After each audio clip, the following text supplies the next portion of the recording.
యేసయ్యా.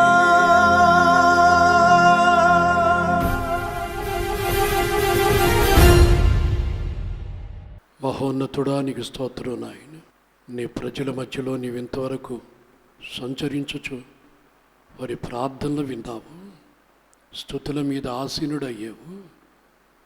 కుటుంబాలలో, వ్యక్తిగత జీవితాలలో ఎదురవుతున్నటువంటి సమస్యలు నువ్వు చూసావు ప్రభు. కనబడుతున్నటువంటి నీ బిడ్డలు నవ్వుతున్నటువంటి వారైనా అంతరంగంలో ఉన్నటువంటి వేదన, బాధ, సమస్యలు అల్లుకొని పోయి ఉండగా వాటన్నిటినీ నువ్వు చూసావు తండ్రి. రాబోతున్న దినాలలో ఆ ఉచ్చులలో నుంచి నువ్వు విడిపిస్తబోతున్నందులకై స్తోత్రం. సాతానుడు బంధించినటువంటి కట్లని మీరు విప్పబోతున్నందులకై, తెంపబోతున్నందులకై నీకు స్తోత్రం. ఇప్పటికే అద్భుతమైనటువంటి కార్యాలు చేస్తున్న దేవుడవు గనుకనే నీ దగ్గరికి నీవే దిక్కు అని చెప్పని పరిగెత్తినటువంటి నీ బిడలు లేచి నిలబడి నిన్ను స్తుతించి ఘనపరిచి రాజా అని చెప్పని స్తుతుల సింహాసనం మీద నిన్ను కూర్చుండబెట్టారు. పరిపాలించండి ప్రభు, రాజదండముతో నీ బిడల్ని పరిపాలించండి నా తండ్రి. 3 సంవత్సరాలకు పైగా దేశంలో భయంకరమైనటువంటి కరువు, నిన్ను నమ్ముకున్నటువంటి కుటుంబములో సువాసన వెదజల్లింది నాయన. ఈ బిడ్డలు ఎక్కడెక్కడ నివసిస్తున్నారో, అది ఏ ప్రాంతమో, ఏ గ్రామమో, ఏ స్థలమో, ఆ స్థలములో యేసు నామ సువాసన వెదజల్లాలి ప్రభు. సమృద్ధిగా వాళ్ళు బ్రతకాలి ప్రభు. ఏ పొరపాట్లు ఉన్నా, ఏ తప్పిదాలు ఉన్నా, ఏ బలహీనతలు ఉన్నా నీ ప్రేమలో వాటిలన్నిటినీ కొట్టివేయండి ప్రభు. నూతన సృష్టిగా మార్చండి ప్రభు. నూతన అభిషేకముతో నింపండి తండ్రి. నూతన ఉజ్జీవముతో నింపబడాలి. వారి ప్రాణములు తెప్పనిల్లబడాలి. వారి ప్రాణములు ఉజ్జీవపరచబడాలి ప్రభు. ఆశీర్వదించబడాలి. మీ దేవుడు ఎవరు అని చెప్పానండి. మా దేవుడు యేసు. అనేక మంది నీ నీడకు పరిగెత్తున్నట్లుగా వీరిని లోకములోనికి నీ యొక్క సాక్షులుగా పంపండి ప్రభు. సకల దీవెనలతో నింపమని, క్షేమాన్ని, ఆరోగ్యాన్ని మీరు అనుగ్రహించినందుకు నీకు స్తోత్రం చెల్లిస్తూ, నీ వాక్యం చేత మరింత బలపరిచి, శుద్ధీకరించి, హెచ్చరించి, బుద్ధి చెప్పి తండ్రి, నీ ప్రేమలో నుంచి మేము దూరము కాకుండా నీ వలే ఎదుగునట్లు, నీ వలే మార్చబడినట్లు రూపాంతర అనుభవంలోనికి ఎక్కలేనంత ఎత్తైన కొండకి మమ్మల్ని ఎక్కించమని నీ చేతులకు అప్పగించుకుంటూ యేసు నామములో ప్రార్థిస్తున్నాను తండ్రి, ఆమేన్. పరిశుద్ధ గ్రంథంలో ఒక వాక్యాన్ని మనం చదువుకుందాం. ప్రకటన గ్రంథం 21వ అధ్యాయం 3వ వాక్యం. అప్పుడు ఇదిగో దేవుని నివాసము మనుషులతో కూడా ఉన్నది. ఆయన వారితో కాపురముండును. వారు ఆయన ప్రజలై ఉందురు. దేవుడు తానే వారి దేవుడై ఉండి వారికి తోడై ఉండును. హల్లెలూయా. పరలోకములో ఏ విధంగా జరుగుతుందో అదే విధంగా ఈ భూమి మీద కూడా జరుగుతుంది. పరలోకములో ప్రత్యక్ష గుడారం ఉంది, భూమి మీద కూడా ప్రత్యక్ష గుడారం వేయబడింది. పరలోకములో జీవవృక్ష ఫలం ఉంది, ఇక్కడ కూడా జీవవృక్ష ఫలములు ఉన్నాయి. అవే ఆత్మ ఫలములు, మనల్ని జీవింపచేసే ఫలములు. గనుక భూమి మీద ఏది బంధిస్తామో పరలోకములో, గనుక పరలోకానికి మనకు దగ్గర సంబంధం. గనుక ఈ ప్రకటన గ్రంథంలో ఆత్మవశుడైనటువంటి యోహాను చూస్తున్నది ఏమిటి, ఆయన దర్శనం ఏమిటి అని చెప్పనంటే, ఇదిగో దేవుని నివాసము మనుషులతో కూడా ఉన్నది. హల్లెలూయా. వారు, ఆయన వారితో కూడా కాపురముండును. అదే భూమి మీద తన సంఘములో కూడా, సంఘము ఆయన భార్య, సంఘానికి శిరస్సు యేసుక్రీస్తు. శరీరం అనేది, క్రీస్తు శరీరం అనేది సంఘానికి యేసుక్రీస్తు శిరస్సు. కనుక ఈ ఆత్మ సంబంధమైనటువంటి బంధం, సంఘము ఆయన భార్య తన్ను తాను సిద్ధపరుచుకుంటూ ఉంది. ఇంకా చాలా విషయాల్లో మనం ఈ మాటలు చూడగలం. గనుక దేవుని నివాసము ఎవరితో కూడా ఉన్నది అని చెప్పనంటే, మనుషులతో కూడా ఉన్నది. మనుషులంటే అందరితోనా? అందరి మనుషులతో ఆయన నివాసం ఉన్నదా? గనుక ఆయన ఎక్కడ నివసించే దేవుడు? అసలు ఆయన నివాసం ఏది? ఆయన ఎక్కడున్నాడు, ఇప్పుడు ఎక్కడున్నాడు అని చెప్పని మన దేవుని వాక్యంలో గమనించినట్లయితే, యెషయా గ్రంథం 57వ అధ్యాయం 15వ వాక్యం. మహాఘనుడును మహోన్నతుడును పరిశుద్ధుడును నిత్య నివాసి అయిన వాడు ఈలాగు సెలవిచ్చుచున్నాడు, నేను మహోన్నతమైన స్థలములలో నివసించువాడను. హల్లెలూయా. అయితే ఇప్పుడు ఆయన నివాసం ఎక్కడికి వచ్చింది? అయినను వినయము గల వారి ప్రాణమును ఉజ్జీవింపచేయుటకును, నలిగిన వారి ప్రాణమును ఉజ్జీవింపచేయుటకును, వినయము గల వారి యొద్దకు, దీన మనసు గలవారి యొద్దకు నేను ఇప్పుడు నివసించుచున్నాను. అప్పుడు మహోన్నతమైన స్థలములలో నివసించువాడను. అంత గొప్ప దేవుడు మనతో నివసించుటకు ఇష్టపడ్డాడంట. మనుషులతో కూడా నివసించుటకు ఇష్టపడి ఆయన ఉన్నతమైనటువంటి స్థలమును విడిచి మన మధ్యలోనికి వచ్చాడు. ఆయన ఏ విధంగా వచ్చాడు అని చెప్పనంటే, దీనుడుగా వచ్చాడు. ఇది క్రిస్మస్ రోజు మనం అక్కడక్కడ చూస్తుంటాం. పశువుల పాకలు, ఏమండి, దాంట్లో గొర్రె పిల్లలు, బొమ్మలు ఇవన్నీ పెట్టి చూపిస్తుంటారు. కనుక ఆయన ఎలా వచ్చాడు అని చెప్పనంటే, ఒక విధేయత, వినయము దానికి పోల్చబడినటువంటి గొర్రె పిల్ల వలె. యోహాను అంటాడు, బాప్తిస్మిచ్చి యోహాను, అదుగో దేవుని గొర్రెపిల్ల, సమస్త పాపములను మోయుచున్న దేవుని గొర్రెపిల్ల, ఆయనను వెంబడించండి. గనుక మహోన్నతమైన స్థలములలో నివసించుచున్న దేవుడు ఇప్పుడు ఎవరి మధ్యలో నివసించుటకు వచ్చాడు అని చెప్పనంటే, ప్రకటన గ్రంథంలో ఏముంది? ప్రకటన గ్రంథంలో దేవుని నివాసము మనుషులతో కూడా ఉన్నది. అది ప్రారంభ దశ.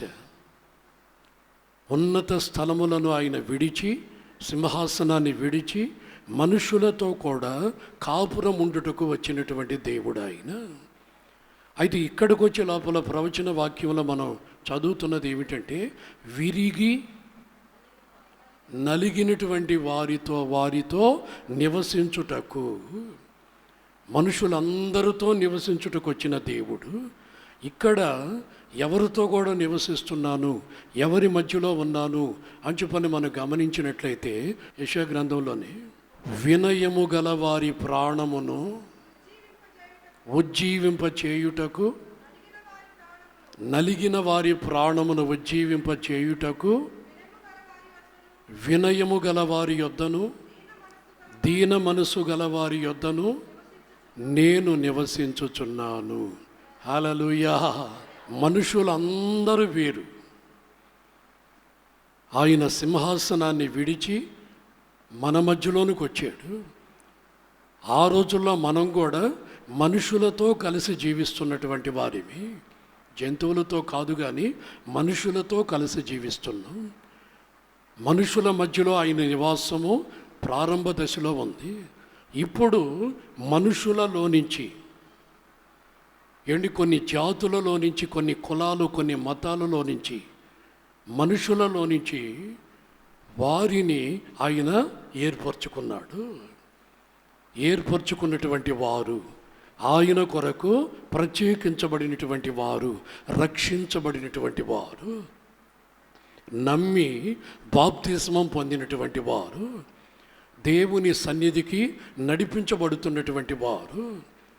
కనుక ఇప్పుడు మనుషులతో కూడా ఉన్నది నా నివాసము అని చెప్పని అన్న దేవుడు ఇప్పుడు ఏమంటున్నాడో తెలుసా? అయితే వినయము గలవారి ప్రాణమును ఉజ్జీవింప చేయుటకును, నలిగిన వారి ప్రాణమును ఉజ్జీవింప చేయుటకును, వినయము గలవారి యొద్ద, దీన మనసు గలవారి యొద్ద నేను నివసించుచున్నాను. ఆయన స్థానం ఏది అని చెప్పనంటే మహోన్నతమైన స్థలములలో నివసించువాడను. ఇప్పుడు మనుషుల మధ్యలో నేను నివసిస్తున్నాను. ఆ మనుషులను కూడా పక్కన పెడితే ఆ మనుషుల్లో నుంచి వేరుపరచబడినటువంటి ఒక గుంపు, వారే వినయము విధేయత కలిగినటువంటి వారు, దేవునికి భయపడువారు, ప్రాణ ఆత్మ శరీరాలు దేవునికి అప్పగించి స్తుతించుచున్నటువంటి వారు. ఈ వినయము విధేయత ఎవరిలో ఉన్నదో వారి ప్రాణము నలిగిపోద్దట. వారి ప్రాణము నలిగిపోయి ఉంటుందట. ఎందుకని చెప్పనంటే వారు వినయము, దీనులు. కుటుంబంలో ఇలాంటి వాళ్ళ మీదనే కొంతమంది పెత్తనం చేస్తుంటారు. వినయము దీన మనస్సు కలిగినటువంటి వారి మీదనే కుటుంబాల్లో ఉన్నటువంటి కొన్ని దురాత్మలు వీళ్ళ మీద రకరకాలైనటువంటి మాటలు, రకరకాలైనటువంటి కార్యాలు జరుగుతూ ఉంటాయి. గనుక వినయము నలిగినటువంటి వారి యొక్క ప్రాణం ఏమైపోతుందని చెప్పనంటే నలిగిపోద్ది, విలవిలవిలలాడిపోతూ ఉంటుంది. కుటుంబంలో ఒక్కొక్క మాట వింటుంటే వాళ్ళ ప్రాణం ఎందుకు బ్రతుకుతున్నామా, ఒకవేళ చనిపోతే దేవుని వద్దకు వెళ్ళలేము గనుక సహించుకునే మనస్సు, భరించే శక్తిని దయచేయి ప్రభువా అని చెప్పని వాళ్ళ ప్రాణము విలవిలలాడిపోతూ ఉన్నా కానీ, నలిగిపోతూ ఉన్నా కానీ అలాగే బ్రతుకుతూ ఉంటారు. వాళ్ళు ఎవరో తెలుసా? మనుషులు కాదు. మనుషులు అని చెప్పానంటే అందరూ. కానీ వీళ్ళు మనుషుల మధ్యలో ఆయన నివాసం ఉన్నది. కానీ ఎవరి ప్రాణాన్ని ఉజ్జీవింప చేయుటకు ఆయన వారితో నివసిస్తున్నాడంటే ఆయన్ని నమ్ముకొని, ఆయన్నే దిక్కుగా పెట్టుకొని, ఆయన నామములోనే ప్రార్థన చేస్తూ, ప్రతి కన్నీరు పొట్టు ఆయన పాదాల మీదనే విడుస్తూ, ఆయన వైపే చూసి బ్రతుకుతున్నటువంటి వారితో కూడా ఈయన నివసిస్తున్నటువంటి వాడట. చూడండి, ఎక్కడి నుంచి మరలా ఎక్కడికి వచ్చి మరలా అక్కడి నుంచి ఇప్పుడు ఎక్కడ నివసిస్తున్నాడో తెలుసా? విరిగి నలిగినటువంటి వినయము కలిగినటువంటి వారిలో ఆయన నివసిస్తున్నాడు. హల్లెలూయా, హల్లెలూయా. నివసించుచున్నటువంటి దేవుడు, ఈ వినయము విధేయత విరిగి నలిగినటువంటి మనస్సు కలిగినటువంటి వారితో నివసిస్తున్న దేవుడు వీళ్ళని ఉజ్జీవింప చేస్తాడట. వీళ్ళ ప్రాణాన్ని ఏం చేస్తాడు? ప్రాణాన్ని ఉజ్జీవింప చేస్తాడు. కొంతమంది ద్వారా నలిగిపోయింది, విసిగిపోయారు. దేవుడు నివసిస్తున్నాడు కనుక వారితో పాటు ఈరోజు బ్రతికున్నారు. లేకపోతే మనుషులందరితో పాటు ఉన్నట్లయితే, లోకస్తులతో ఉన్నట్లయితే ఎప్పుడో ప్రాణాలు విడిచిపెట్టేసేవాళ్ళు. కానీ వాళ్ళకి తెలిసింది ఒక్కటే, బ్రతకాలి. ఇలాంటి పరిస్థితుల్లో కూడా బ్రతకాలి, దేవుని కొరకు బ్రతకాలి. ఒకవేళ ఏదైనా అగాధ్యం చేసుకుంటే దేవునికి అవమానం వస్తుందేమో. చూడండి ఎంత దూరం ఆలోచిస్తున్నారో విరిగి నలిగినటువంటి ఆ హృదయం కలిగినటువంటి వారు. గనుక వారి ప్రాణమును ఉజ్జీవింప చేయుటకు మహోన్నతుడైనటువంటి దేవుడు వాళ్ళతో నివసిస్తున్నాడట. హల్లెలూయా. చూడండి మరొక మాటని, యెషయా గ్రంథం 29వ అధ్యాయం 19వ వాక్యం. యెహోవా యందు దీనులకు కలుగు సంతోషము అధికమగును. హల్లెలూయా. మహోన్నతుడైనటువంటి దేవుని సన్నిధిలో దీన మనస్సు కలిగి నలిగినటువంటి ప్రాణముతో, విసిగినటువంటి ప్రాణముతో, దీనులై, వాక్యానికి వ్యతిరేకులై కాదు, క్రమశిక్షణకు వ్యతిరేకులుగా నడిపించబడేవాళ్ళు కాదు, దేవుని వాక్యము కొరకు, క్రమము కొరకు దీనత్వం కలిగినటువంటి వారు. హల్లెలూయా.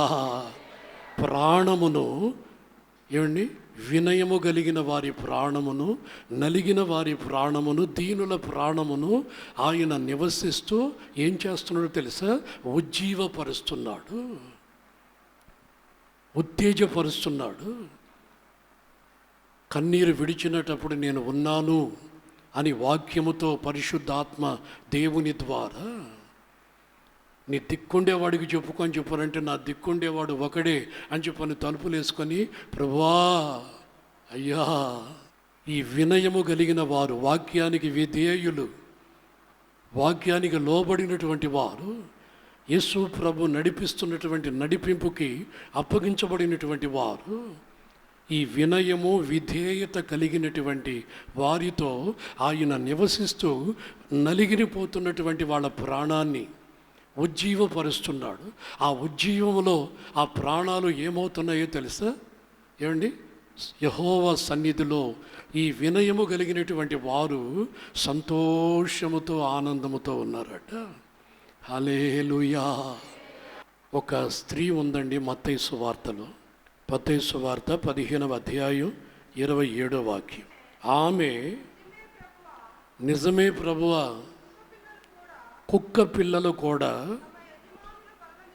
తమ యజమానుల బల్ల మీద నుండి కింద పడినటువంటి ముక్కల్ని కుక్క పిల్లలు తింటాయి కదా, నేనొక కుక్కని, నా కూతురు ఒక కుక్క పిల్ల అయ్యా.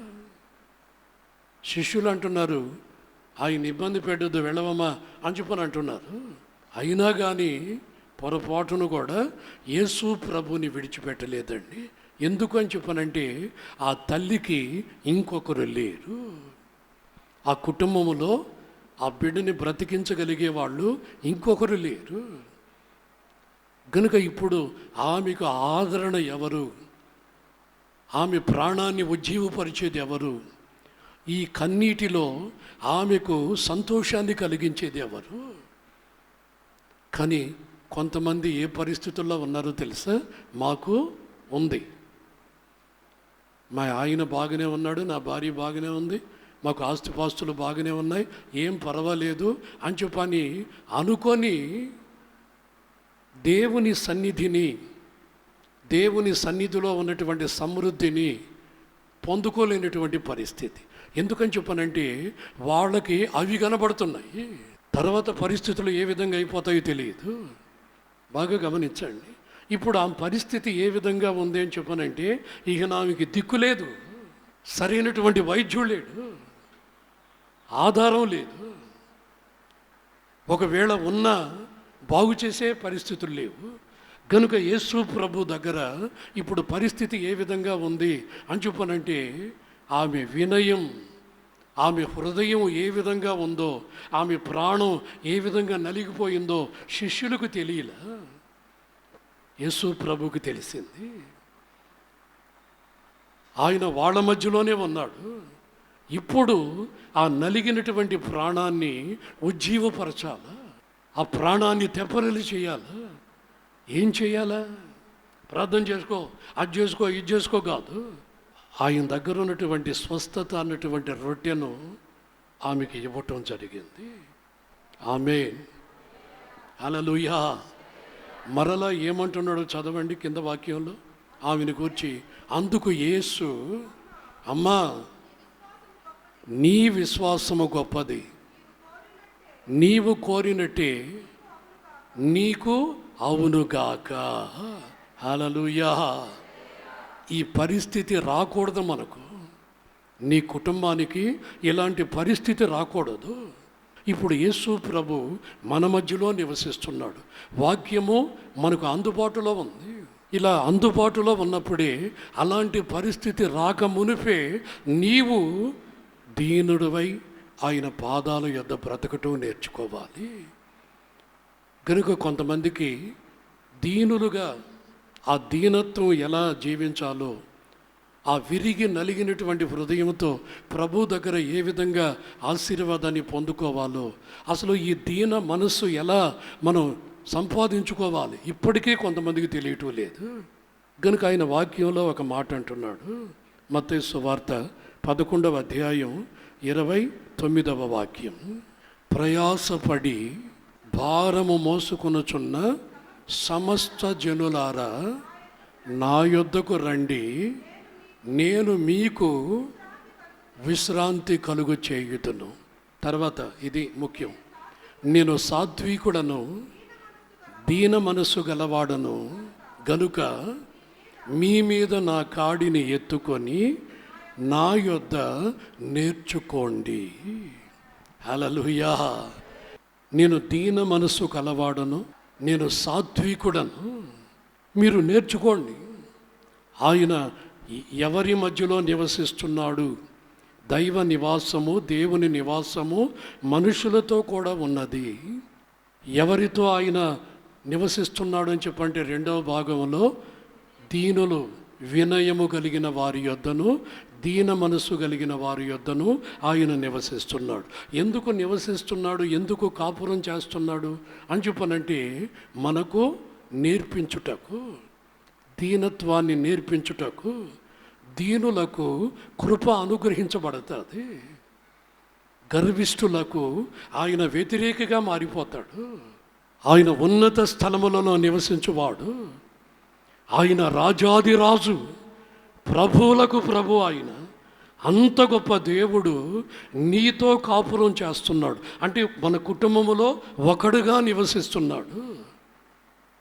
కుటుంబములో ఒకడుగా, కాపురములో ఒకడుగా ఉంటే, తండ్రిగా, అన్నగా, అక్కగా ఉంటే ఈ పెద్దవాళ్ళు నేర్పిస్తుంటారు పిల్లలకి ఏ విధంగా బట్టలు వేసుకోవాలనో, వాళ్ళు ఏ విధంగా తీర్చిదిద్దబడాలనో, చదువేమిటో, సంస్కారం ఏమిటో, పెద్దలు వచ్చినప్పుడు పరిస్థితులు ఏమిటో పెద్దవాళ్ళు నేర్పిస్తుంటారు. అంతటి మహోన్నతమైన స్థలములలో నివసించువాడు ఇప్పుడు ఎక్కడ నివసిస్తున్నాడు అని చెప్పనంటే వినయము కలవారు. ఇవి మనకు ఎక్కడ నేర్పిస్తారు? ఏంటి మీ కుటుంబాల్లో నేర్పిస్తారా వినయము, విధేయత? అయితే సర్వశక్తి కలిగిన దేవుని ఎదుట ఏ విధంగా ప్రవర్తించాలి, ఏ విధంగా ఆయన దగ్గర మనం నడిపించబడాలి, ఆయన్ని ఎలా స్తుతించాలి, దేవుని ఎదుట మనం ఎలా నిలబడాలి, ఏ విధంగా ప్రవర్తించి నడిపించబడాలి, ఇది మీకు నేర్పించబడుతుందా? మీ భర్తల ద్వారా కానీ, మీ పెద్దవాళ్ళు, మీ భార్యలు, లేకపోతే యవనస్తులు ఎక్కడైనా ఈ వినయము, విధేయత అనేది నేర్పించబడుతుందా? నేర్చుకున్నట్లయితే నేర్చుకున్నటువంటి వారు మహోన్నతుడైన దేవునికి భయపడి ఆ ప్రకారంగా నడిపించబడతారు. అమ్మో ఈరోజు ఆరాధన, హల్లెలూయా. కనుక ఆమె ప్రాణము ఏ విధంగా నలిగిపోయినదో చూసిన యేసు ప్రభు ఆమె ప్రాణాన్ని ఉజ్జీవింపబరచుటకు అంటున్నాడు, అమ్మా నీ విశ్వాసము చాలా గొప్పదమ్మా, నేను మౌనముగా వెళ్ళిపోతామన్నా నీవు నన్ను విడిచిపెట్టలేదమ్మా. స్వస్థత దొరకలేదని చెప్పని కొంతమంది వెళ్ళిపోతున్నారమ్మా. మా కుటుంబాలు ఆశీర్వదించబడటం లేదు అని చెప్పని కొంతమంది వెళ్ళిపోతున్నారు. మా కుటుంబాల్లో శుభకార్యాలు జరగటం లేదు, వెళ్ళిపోతా ఉన్నారు. యవనస్తులారా, మీ ఉద్యోగాలు చేస్తున్నటువంటి చోట మీ సాక్ష్యాన్ని కాపాడుకోండి. యవనస్తులారా, మీ సాక్ష్యాన్ని కాపాడుకోండి. మీరు ఎవరితో స్నేహం చేస్తున్నారో కొంచెం గమనించి చెయ్యండి. ఏమండి, సంఘములో ఆత్మ దేవుడు చెప్తున్నటువంటి అనేక విషయాలు అటు వెళ్ళి తొంగలో దొక్కేసి ఎవరెవరితో తిరగాలనో, ఎవరెవరితో స్నేహం చేయాలనో, ఎవరెవరితో ఏమండి చేతుల మీద చేతులు వేసుకొని తిరగాలనో తిరిగేస్తూ ఉన్నారు. ప్రభువా, మా కుటుంబంలో శుభకార్యం, మా పిల్లలకి అంచుపనంటే ఎక్కడా, ఏమిటి, ఫలానా, ఓహో అవునా, సరేలేండి. గనుక నీవు అజాగ్రత్తగా ఉండవద్దు. దేవుని సన్నిధిని నిర్లక్ష్య భావంతో ఎప్పుడూ ఉండవద్దు. నువ్వేదో హడావుడిగా పరిగెత్తవద్దు. సమయం ఉంది. ఆదివారం దేవునిని ఆరాధించే రోజు. అది నువ్వు దొంగలించకూడదు, ఏ పని నువ్వు చేయకూడదు. కనుక నీకు ఇవ్వబడినటువంటి ఆజ్ఞ అది. దేవుని మందిరానికి నీ ప్రాణాన్ని ఉజ్జీవింప చేయుటకు ఆయన ఇక్కడ నివసిస్తూ ఉంటే నీవు నలిగినటువంటి హృదయంతో ఉన్నావా అసలు? కనుక చాలా జాగ్రత్తగా గమనించండి. సమూయేలు మొదటి గ్రంథం 9వ అధ్యాయం 21వ వాక్యం. ఈ సందర్భం సౌలు రాజుగా లేనప్పుడు ఒక సామాన్యుడిగా గాడిదలు మేపుకుంటూ బతుకుతున్నటువంటి వాడు. వాళ్ళ బ్రతుకు తెరువు గాడిదలు. ఆ గాడిదలు తప్పిపోయి వాళ్ళ పరిస్థితి ఏమిటి? కనుక ఆ గాడిదలను వెతికి తీసుకొని రావాలా, వాళ్ళ పరిస్థితి అది. కానీ దేవాది దేవుడు ఆ స్థితిలో ఉన్నటువంటి వారిని ఎక్కడికి తీసుకొని వచ్చాడో ఒకసారి మనం ఆలోచిద్దాం. సమూయేలు ప్రవక్తతో చెప్తున్నాడు, రేపు ఈ టయానికి సౌలు అన్నటువంటి ఒక వ్యక్తిని నీకు కనపడేటట్లు చేస్తాను. నా ప్రజల మీద అతనికి అధికారం ఇవ్వాలి. చూడండి, 21వ వాక్యంలో ప్రవక్త కలిసి చెప్తున్నాడు. సౌలు ఇప్పుడు ఏమంటున్నాడో చదవండి. అందుకు సౌలు, నేను బెన్యామీను గోత్రీకుణ్ణి కదా. ఇశ్రాయేలీయులలో బెన్యామీను గోత్రం చాలా తక్కువది కదా, స్వల్పమైనది కదా. నేను బెన్యామీను గోత్రీకుణ్ణి కదా. నేను ఇశ్రాయేలీయులతో సరిపాటి వాడిని కాదు కదా. నేను ఒక అన్యుని కదా. నేను తక్కువ కులస్తుని, తక్కువ జాతి వాణ్ణి కదా. నన్ను దేవుడు ఏర్పరచుకోవటం ఏమిటి? బాగా గమనించండి. ఇశ్రాయేలీయులతో సరిపాటి పౌరుడును కాదు. నీవు నేను కూడా ఇశ్రాయేలీయులు కాదు. నిజమైనటువంటి ఒలీవ కొమ్మలం కాదు. నిజమైనటువంటి ఒలీవ కొమ్మ వాళ్ళు విరవబడి మనం అంటుకట్టబడ్డాం. అందుకే మన వాళ్ళకి బడా ఎక్కువ. యేసుప్రభు మా దేవుడు అండి. ఏమండి, యేసుప్రభు మేము ఏమడిగితే అది ఇచ్చేస్తాడండి. ఇచ్చిన తరువాత కొన్ని స్వభావాలు బయటపడతా ఉంటాయి. నేను బెన్యామీయుడను, చాలా తక్కువ గోత్రీకుడను. నన్ను ఇశ్రాయేలు మీద రాజుగా పెట్టడం ఏమిటి? నేను ఎంతటి వాడను? చూడండి, విధేయత కనబడ్డాది. ఏమండి, విధేయత చూపించాడు. దేవుడు అతన్ని ఏర్పరచుకుని రాజుగా చేశాడు.